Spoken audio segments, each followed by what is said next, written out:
নামাজে আমরা যা বলি তার অর্থ জানলে নামাজে অন্য চিন্তা মাথায় আসবে না। মনোযোগ কাজ করবে যখন আমরা বুঝব যে নামাজে কি পড়ছি। ১. নামাজে দাঁড়িয়েই প্রথমে আমরা বলি আল্লাহু আকবার, অর্থ আল্লাহ মহান। ২. তারপর পড়ি সানা। সানায় আমরা আল্লাহর প্রশংসা করি, নিজের জন্য দোয়া করি। সুবহানাকা আল্লাহুম্মা ওয়া বিহামদিকা ওয়া তাবারাকাসমুকা ওয়া তাআলা জাদ্দুকা ওয়া লা ইলাহা গায়রুকা, অর্থ হে আল্লাহ, তুমি পাক পবিত্র, তোমারই জন্য সমস্ত প্রশংসা, তোমার নাম বরকতময়, তোমার গৌরব অতি উচ্চ, তুমি ছাড়া অন্য কেহ উপাস্য নাই। ৩. তারপর আমরা শয়তানের প্রতারণা থেকে আশ্রয় চাই এবং বলি আউযু বিল্লাহি মিনাশ শাইতানির রাজিম, অর্থ বিতাড়িত শয়তান থেকে আল্লাহর নিকট আশ্রয় প্রার্থনা করছি। ৪.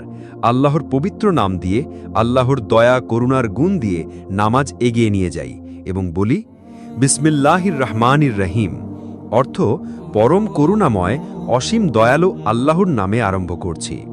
৫. এরপর আমরা সূরা ফাতিহা দিয়ে নামাজ শুরু করি।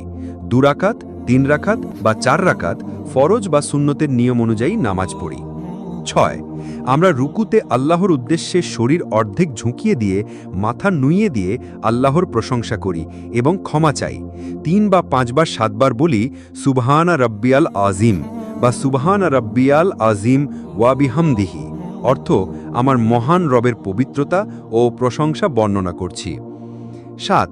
তারপর রুকু থেকে উঠে আমরা বলি সামিআল্লাহু লিমান হামিদা, অর্থ আল্লাহ সেই ব্যক্তির কথা শোনেন যে তার প্রশংসা করে।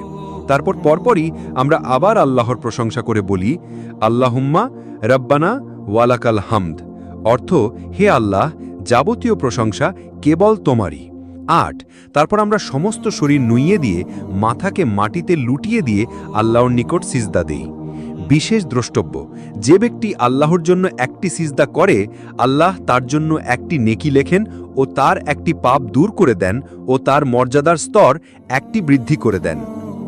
৩ বা ৫ বার ৭ বার সুবহান রব্বিয়াল আলা, অর্থ আমার মহান রবের পবিত্রতা বর্ণনা করছি।